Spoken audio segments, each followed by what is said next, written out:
Hello hello, c'est Mélanie pour la chaîne Investir au féminin et bienvenue dans cette nouvelle vidéo. Donc aujourd'hui, on va voir ensemble 3 idées d'investissement pour débuter dans l'immobilier.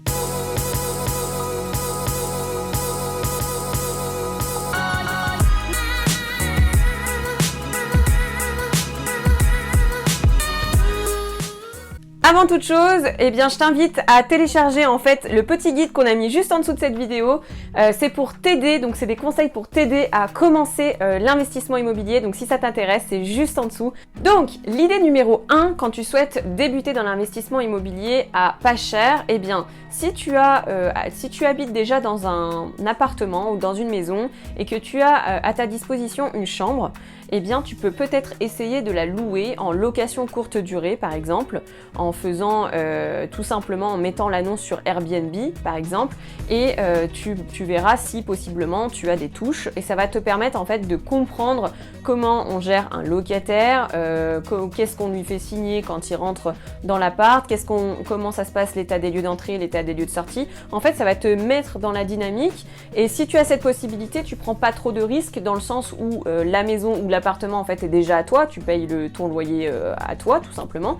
Et après en fait ça te permet de tester, de mettre un pied dans l'immobilier et de voir comment ça se passe. Je sais que Raphaël Carteni, j'avais lu son bouquin, alors je sais plus le titre, je retrouverai, je mettrai juste en dessous de la vidéo.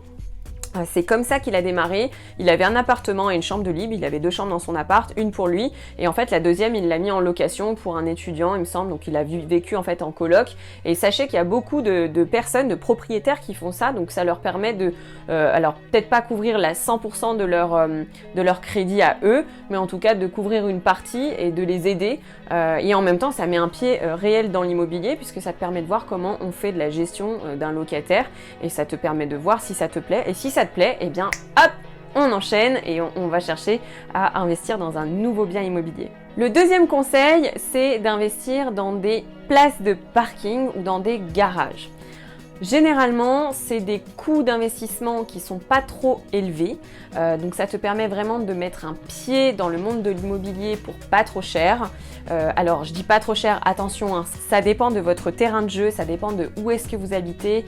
Sachez que par exemple à Lyon, il y a des garages qui coûtent entre 10 000 jusqu'à 40 000 euros pour ceux qui sont à côté du parc de la Tête d'Or par exemple. Alors j'exagère peut-être un peu en disant 40 000 euros, mais franchement il y a des garages qui sont très très chers.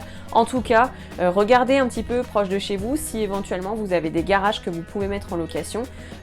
Moi-même j'ai un garage dans les alentours de Lyon que je loue 80 euros par mois.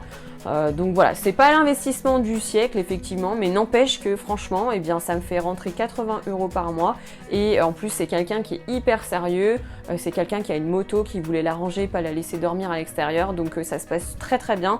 C'est un locataire que j'ai depuis maintenant plus de 2 ans.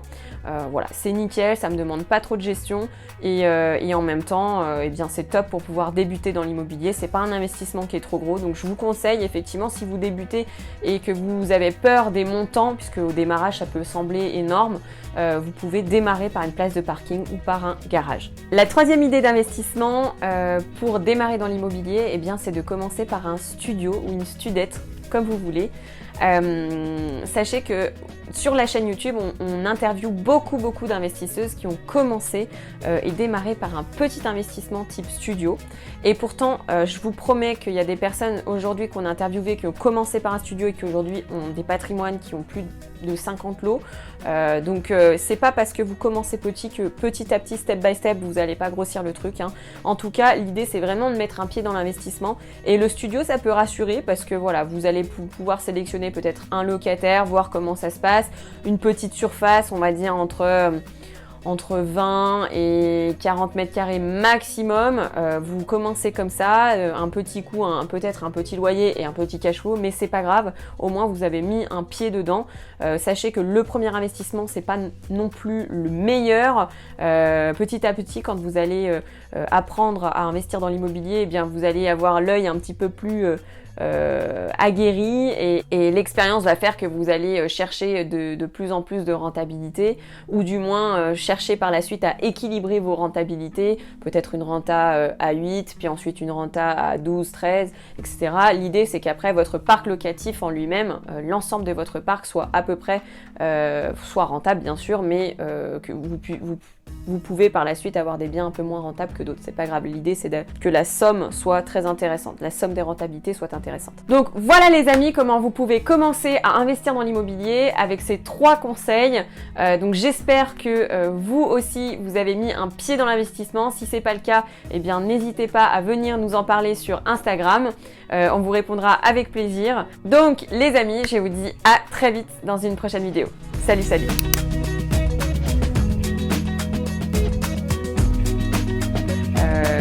Voilà.